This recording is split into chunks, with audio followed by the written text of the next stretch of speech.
In order to change the Indian habitual perception, our only answer, as I feel, is nuclearization. Nuclearization does not mean that we have to be a nuclear power. Nuclearization, I mean that we have to develop a nuclear treaty with our former adversary, Pakistan. Pakistan is the most reliable, trustworthy security ally of Bangladesh. This is exactly what the Indians want us not to believe. This is exactly what Awami League wants us not to believe. But this is exactly what, Pakistanis, their herds burn out. They may not ask formally for forgiveness, but they don't want to see us become an Indian vessel. They will do anything, I can assure you, they will do anything to protect us from the Indians. Group captain UK Devnath sir, Jai Hind, बहुत बहुत शुक्रिया। Thank you sir समय देने के लिए। जय Hind sir. Jai Hind Rajesh. Thank you sir, आपने समय दिया। दरअसल क्योंकि बांग्लादेश को आप बहुत बारीकी से समझते हैं और बहुत अच्छी बंगाली भी आप बोल लेते हैं, तो मैंने सोचा कि सर से बात करूं, क्योंकि बड़ा अहम घटनाक्रम घटा। एक बड़ा बयान ढाका यूनिवर्सिटी के प्रोफेसर ने दिया, जहां पे उन्होंने कहा कि हमें पाकिस्तान के साथ संबंधों को सुधारने में गुरेज नहीं करना चाहिए, और तो और हमें पाकिस्तान से परमाणु हथियारों को लेकर बात करनी चाहिए। हमारे पास परमाणु तकनीक, परमाणु हथियार होने चाहिए। इसको लेकर मुझे आपसे बात करनी थी कि किस तरफ बांग्लादेश जा रहा है, क्योंकि इससे पहले अंसारुल्लाह, जो कि अलकायदा का ही एक पार्ट है, उसके चीफ जेल से बाहर आकर एक बयान देता है कि भारत के चिकन नेक पर हमें ध्यान देना होगा। ये दो बड़े अहम घटनाक्रम हैं जिसको लेकर चिंताएं बढ़ रही हैं। भारत के खिलाफ बांग्लादेश में लगातार आवाजें उठ रही हैं, चाहे वो भारत के खिलाफ हो या शेख हसीना भारत में मौजूद हैं, उसके कारण एक नफरत वहां पे फैल रही है। तमाम ऐसे पहलू हैं जिनको समझना मैं चाहूंगा, लेकिन शुरुआत मैं ढाका के उस प्रोफेसर के बयान से करूंगा सर, जो 1971 से पहले जो बांग्लादेशियों के ऊपर अत्याचार हुए उनको वो भूल चुके हैं, और वो कह रहे हैं कि पाकिस्तान से ज्यादा अच्छा हमारे लिए कोई नहीं, और पाकिस्तान से ज्यादा भला सोचने वाला बांग्लादेशियों के लिए वो कोई और नहीं, और हमें तो उनसे परमाणु हथियार, परमाणु तकनीक ले लेनी चाहिए। इस बयान को आप कैसे देखते हैं, और क्या वाकई में एक बड़ा खेल इस वक्त बांग्लादेश के अंदर चल रहा है सर? हाँ राजेश, बांग्लादेश जो है हमेशा से ही भारत का अभिन्न मित्र रहा है। अभी भी बांग्लादेश भारत का मित्र ही है, और भविष्य में भी बांग्लादेश भारत का मित्र रहेगा। इसका सबसे बड़ा कारण है कि भारत में हमारी तरफ चाहे कोई भी सरकार रही हो, हमने हमेशा बांग्लादेश को अपना छोटा भाई नहीं, अपने बराबर का भाई माना है। 1971 से ही चाहे बांग्लादेश में पार्टी चाहे बीएनपी की रही हो, अवामी लीग की रही हो, वहां पे चाहे किसी का भी इन्फ्लुएंस रहा हो, हमने हमेशा उनको बराबरी का दर्जा दिया है। आज भी दे रहे हैं, भविष्य में भी हम बांग्लादेश में जो भी सरकार बनेगी, अभी तो अंतरिम सरकार है, उसे बराबरी का दर्जा देंगे। हाँ, ये मानता हूं कि जब जब वहां पर बीएनपी की सरकार आती है, तो वो थोड़ा भारत के साथ ना सिर्फ बराबरी का दावा करते हैं, वरन कई बार ये भी देखा गया कि उनको लगता है कि शायद भारत को थोड़ा दबा के रखने की वो कोशिश करेंगे, तो फिर उनकी वाहवाही होगी। अभी जो आप बात कर रहे थे बांग्लादेश में, एक प्रोफेसर साहिबान ने जो कहा, देखिए हर देश में कुछ छुटभैया होते हैं जिनको पूरी पॉलिटिकल समझ शायद आती है, शायद नहीं आती है। तो मैं प्रोफेसर साहब के विरुद्ध में कुछ नहीं बोलूंगा। फिलहाल शेख हसीना भारत में है, और अंतरिम सरकार का ये उत्तरदायित्व है कि इलेक्शन कराएं, 3 महीने में नहीं तो 6 महीने में कराएं। अंतिम सरकार का ये भी उत्तरदायित्व है कि इलेक्शन जो है वो फ्री एंड फेयर हो, जिसमें सभी को मौका मिले, अवामी लीग को भी मौका मिले एज ए पार्टी, और दूसरी अवामी लीग के जो समर्थन है, अवामी लीग के जो पॉलिटिशियंस हैं, उनको भी एक मौका मिले कि वो भी इलेक्शन में कंटेस्ट करें। उसके बाद कौन पावर में आता है ये देखना पड़ेगा। समझिए अगर बीएनपी जीत जाती जी है, मेजॉरिटी बना लेती है, या वहां पर जो एक्सट्रीम रिलीजियस ग्रुप हैं, जमाते इस्लामी जैसे कट्टरपंथी हैं, इनके साथ मिलकर अगर बीएनपी सरकार बनाती है, तो फिर बांग्लादेश का सरकार का जो रवैया होगा वो थोड़ा-सा, ऐसा नहीं है कि मुश्किल होगा, लेकिन भारत की तरफ हमें उनसे दोस्ती बना के रखनी पड़ेगी। अवामी लीग के साथ भारत की हमेशा दोस्ती नेचुरल होती है, क्योंकि हमने बांग्लादेश को, हमने मुक्ति वाहिनी को हेल्प दी थी, और शेख मुजीबुर रहमान भारत के प्रगाढ़ मित्र थे।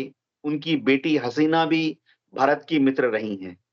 अब बांग्लादेश के कुछ लोगों को ऐसा लगता है कि भारत उनको दबा के रखता है। ऐसा ओके। है नहीं, ऐसा है नहीं। जी राजेश।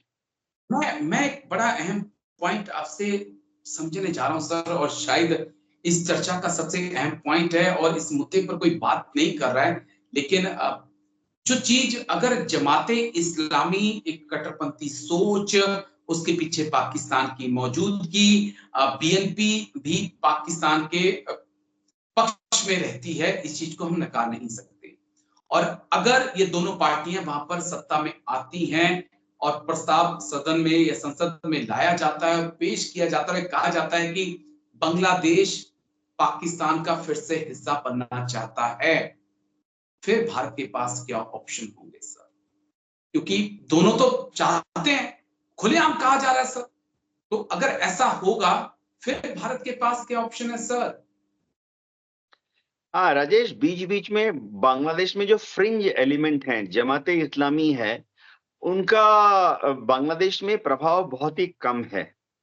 महज कुछ प्रतिशत लोग उनको वोट देते हैं, और हाँ, जब हाल में जब दंगे हुए थे, तो जमात के जो लोग थे, उन्होंने गलियों में, मोहल्लों में, कूचों में आकर जो दंगाई एलिमेंट थे, उन्होंने काफ़ी शरारतें की। जमात का काफ़ी इन्फ्लुएंस पाकिस्तान में भी है। लेकिन ये समझना पड़ेगा कि पाकिस्तान में भी जमात इस्लाम जो है वो फ्रिंज एलिमेंट है, उनको कहीं से भी मेजर पॉलिटिकल पावर नहीं माना जाता। जहां तक बांग्लादेश और पाकिस्तान के एकीकरण की बात है, मामला बहुत ही हास्यास्पद है। देखिए आज की तारीख में अगर बांग्लादेश और पाकिस्तान एक देश बन जाते हैं, जी सबसे बड़ा सवाल ये है कि दोनों देश की पार्लियामेंट जब एक साथ बैठेगी, तो मेजॉरिटी तो बांग्लादेश के लोगों की हो जाएगी। पश्चिम पाकिस्तान के लोग जो हैं उस जॉइंट पार्लियामेंट में माइनॉरिटी होंगे। और जैसा कि शेख मुजीबुर रहमान के टाइम में भी हुआ था, पश्चिम पाकिस्तान के जो पॉलिटिशियंस हैं, पॉलिटिकल पार्टीज हैं, वह बांग्लादेश में नहीं जीतेंगी। तो फिर इस्लामाबाद गच्चा खा जाएगा, क्योंकि बांग्लादेश की जो पॉलिटिकल पार्टी है, या बांग्लादेश में जो भी पॉलिटिकल पर्सनैलिटी पावर में आएगी, उसको बड़े बृहद यानी विहंगम पाकिस्तान का प्राइम मिनिस्टर बनना पड़ेगा। ऐसी तो जी शेख मुजीबुर रहमान के टाइम में हुई थी, जो कि उनको उस वक्त 1971 के टाइम में, मैं जनवरी, फरवरी, मार्च जी 1971 की बात कर रहा हूं, उनको बनना चाहिए था पाकिस्तान का प्रधानमंत्री। लेकिन पाकिस्तान के जो उर्दू भाषी मुस्लिम भाई हैं, या जी सुन्नी पंजाबी भाई हैं, वो कभी भी एक बांग्लादेशी को प्रधानमंत्री नहीं बनाएंगे, चाहे बीएनपी ओके। का प्रधानमंत्री बने। जी। जी, क्योंकि जब दो जर्मनी एक हो सकते हैं, तो इस मामले में मुझे लगता है कि कड़ी नजर रखनी होगी, और चाइना का रोल यहाँ पे बड़ा अहम हो जाएगा। मैं एक और पॉइंट जो चाइना का जिक्र मेरे मुंह से निकला, बांग्लादेश में अंसारुल्लाह चीफ को मोहम्मद यूनुस ने रिहा किया, और उन्होंने बाहर आते स्टेटमेंट दी कि भारत के चिकन नेक पर हमें ध्यान देना होगा। इस स्टेटमेंट को आप कैसे देखते हैं? क्या कुछ इस वक्त बांग्लादेश में जो कट्टरपंथी ताकतें हैं, उनके दिमाग में चल रहा है सर? राजेश, बांग्लादेश में कट्टरपंथी ताकतें हमेशा से ही थी। 1947 में जब देश आजाद हुआ, 1948 से ही वहाँ कट्टरपंथी ताकतें बहुत ही मजबूत थीं। अगर आप देखें विभाजन के समय जो दंगे हुए थे, जी। आजादी के पहले और आजादी के जस्ट तुरंत बाद, कट्टरपंथी ताकतों ने ही वो दंगे किए थे। जहाँ तक चिकन नेक की बात है, मामला थोड़ा हास्यास्पद है। ठीक है, जी। बांग्लादेश के छुटभइये नेता हैं। कहते हैं ना कि हर शेर के सामने कभी-कभी जंगल में भेड़िए, सियाल, अ, इनका भी प्रभुत्व हो जाता है। ऐसी जी। जो उनकी धारणा है कि वह किसी तरह से भारत के चिकन नेक को चीन की मदद से एक गुरुत्वपूर्ण यानी ग्रेविटेशनल पॉइंट बना सकते हैं। ये ना सिर्फ हास्यास्पद है वरन ये भी दिखाता है कि हमारे बांग्लादेश के जो छुटभइया नेता हैं उनको जियोपॉलिटिक्स के बारे में या इंटरनेशनल स्ट्रैटेजिक पॉलिटिक्स के बारे में बहुत ही भोले हैं। मैं उनके विरुद्ध जी। कुछ नहीं बोलना चाहता, वो हमारे छोटे भाई नहीं हैं, वो हमारे बराबर के भाई हैं। यह भी जिस दिन अगर इलेक्ट हो गए एमपी, एमएलए बनकर पार्लियामेंट में बैठेंगे, तो हम उनको इज़्ज़त देंगे एज़ मेंबरान पार्लियामेंट ऑफ बांग्लादेश कॉन्स्टिट्यूशन। अब जी। उनका ये लेकिन हक है कुछ वो भी बोलने, लेकिन नथिंग सीरियस, वो हमारे बराबर के भाई हैं। अंसारुल्लाह अल-कायदा का एक पार्ट है। अंसारुल्लाह अल-कायदा का पार्ट है। बांग्लादेश में कई आतंकी हमलों के लिए भारत के खिलाफ कई आतंकी साजिश के लिए अंसारुल्लाह को बैन किया गया, उनके चीफ को अरेस्ट किया गया था। तो उतना बड़ा स्टेटमेंट आना इसका मतलब कहीं न कहीं नॉर्थ ईस्ट में कुछ बड़ा करने की क्या सोच इस वक़्त बांग्लादेश के आतंकियों में पल रही है। मैं इसको आपसे समझना चाहता था। बस एक आखिरी पॉइंट है जिसको मैं बहुत डिटेल से आपसे और समझना चाहता हूँ। जिस वक़्त तख्ता पलट होना था, उससे पहले लगातार एक व्हाइट मैन का ज़िक्र शेख हसीना कर रही थी। तख्ता पलट के 1 डेढ़ महीने के बाद जो है वो डोनाल्ड लू जो कि वरिष्ठ राजनयिक हैं, अमेरिका के एशिया के पूरे मामलों को देखते हैं, वो बांग्लादेश ढाका पहुँच चुके हैं। तो क्या जो व्हाइट मैन का ज़िक्र था, वो व्हाइट मैन बांग्लादेश में कदम रख चुका है या हटकर इससे आप इस यात्रा को देख रहे हैं? साहब। हाँ, राजेश, पहले से ही, दशकों से ही ये खबरें आती रहती हैं कि बांग्लादेश की जो सरकार है, उसके ऊपर दबाव आता रहता है। कभी चीन से आ जाता है, कभी अमेरिका से आ जाता है कि बांग्लादेश के समुंदर के पास बहुत सारे, मैं 1-2 आइलैंड का जी। नाम नहीं लूँगा, बहुत सारे छोटे-छोटे आइलैंड हैं कि शायद अमेरिका वहाँ कुछ बनाना चाहता है, शायद चीन वहाँ बनाना चाहता है। चीन ने बर्मा की मदद से वो कोको आइलैंड में कुछ बनाने की कोशिश की। अमेरिका भी सुना है कि सेंट मार्टिन में कुछ बनाने की कोशिश करता है। ये कोशिशें जो हैं, भारत इनके पर नज़र रखा हुआ है। अब बात ये है कि अगर बांग्लादेश में अवामी लीग एकदम गायब हो जाती है, उनको इलेक्शन लड़ने का मौका नहीं मिल दिया जाता और बीएनपी पावर में आ जाती है, तो क्या इन छोटे-छोटे आइलैंड से अमेरिका को कोई मदद मिलेगी? हाँ, अमेरिका वहाँ पर ठीक है, उनके टूरिस्ट आएँगे, सी बीच पर बिकिनी पहन के जी। घूमेंगे। भारत की सरकार उस पर नज़र रखेगी। कोको आइलैंड जैसे बर्मा से गिफ्ट में लेकर चाइना ने बनाया है, हम उस पे नज़र रखते हैं, चिंता की कोई बात नहीं है। ना सिर्फ रिसर्च एंड एनालिसिस विंग वरन हमारी एनटीआरओ जैसे संगठन हैं, अ, हमारी नेवी की इंटेलिजेंस विंग है और सबसे सर बड़ी मैं बात है कोई रॉ मैं के बड़ी लोग बात हैं, आपसे पूछना नज़र रखते हैं, मैं चिंता बड़ी की गंभीर कोई बात बात आपसे नहीं है। पूछने जा रहा हूँ।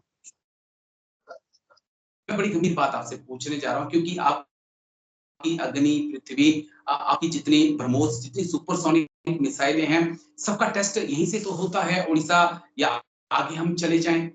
क्या इनके ऊपर नहीं नज़र रखेगा, चाहे अमेरिका हो, चाहे चीन हो? क्या आप कौन-सी टेक्नोलॉजी का इस्तेमाल कर रहे हैं? क्या वो रडार उनको डिटेक्ट करने के लिए वहाँ से काम नहीं करेंगे? क्या इसको हम बिल्कुल हल्के में ले सकते हैं? हाँ, ये आपने बड़ा अच्छा टॉपिक छेड़ा, मेरा फ़ेवरेट है। क्या होता है कि जब भी हम लोग उड़ीसा के चांदीपुर कोस्ट से आईटीआर है, जी, आईटीआर जी। से जब भी कोई टेस्ट करने जाते हैं तो इंटरनेशनल रूल के मुताबिक हम उसके 48 घंटे पहले एक नोटिस इश्यू करते हैं। तो 48 घंटे पहले ही दुनिया के सब लोगों को पता लग जाता है कि भारत आईटीआर चांदीपुर से एक लॉन्च करने वाला है, कोई भी मिसाइल हो, कोई भी रॉकेट हो। जी। और इनका रुख हमेशा पूरब की तरफ होता है, दक्षिण पूरब की तरफ होता है। तो बड़ी इंटरेस्टिंग चीज होती है। जो उत्सुकता वाले देश हैं, चाहे वो पाकिस्तान हो, चाहे वो चीन हो, चाहे वो अमेरिका हो, ये हमेशा ना बांग्लादेश के आसपास, कॉक्स बाजार के आसपास, चट्टगांव के आसपास अपनी फिशिंग ट्रॉलर्स घुमाते रहते हैं इंटरनेशनल वाटर्स में, हमेशा ओके। साल के 12 महीने। और जैसे ही हम वो नोटिस देते हैं कि भारत एक टेस्ट करने वाला है, तो सब लोग सावधान हो जाएं, फलाने-फलाने टाइम पर वहां पर ना जाएं। ये जो छोटे-छोटे फिशिंग ट्रॉलर्स होते हैं, स्पाई बोट होते हैं असल में, ये चाहे वो चीन के हों, चाहे वो अमेरिका के हों, अब तो पाकिस्तान भी भेजने लगा है। ये लोग वहाँ आके हरकत करने लगते हैं। तो हाँ, ये मॉनिटरिंग करते हैं बिना परमानेंट बेस के भी।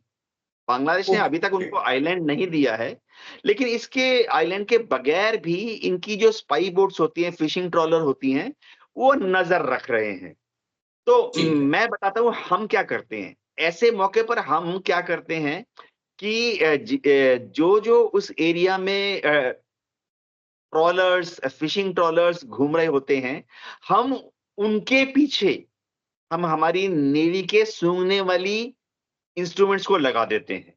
तो असल में स्पाई वर्सेस स्पाई है, हमें एक मौका मिल जाता है इन चाइनीज फिशिंग ट्रॉलर्स का या अमेरिकन छोटा-छोटा जो बोट्स हैं, इनके ऊपर जी। नज़र रखने के लिए। और जब वो उसके बाद जाती हैं निकल कर अगले 3 दिन, 5 दिन में कहीं भी चली जाती हैं, तो हमारी नेवी रॉ, एनटीआरओ और हमारे जो दूसरे खुफिया तंत्र हैं, उनको पता लग जाता है कि इनके इन फ्लोटिंग एसेट्स पर नज़र रखो। तो शायद इस गेम में हम लोग जीत रहे हैं। जी। Okay sir. चलिए, शुक्रिया। लेकिन आपने बहुत आए आप और इतनी बारीकी से आपने समझाया। लेकिन जो हालात बांग्लादेश में बन रहे हैं, मुझे लगता है कि शायद उस पे भारत को बहुत पैनी नजर रखनी होगी, क्योंकि सरकार या बांग्लादेश को मोहम्मद यूनिस नहीं, ऐसा लग रहा है कि कोई और ही ताकत है जो इस वक्त चला रही है। बहुत बहुत शुक्रिया सर, थैंक यू। जय हिंद समय देने के लिए। Thank you sir, Jai Hind. जय हिंद राजेश।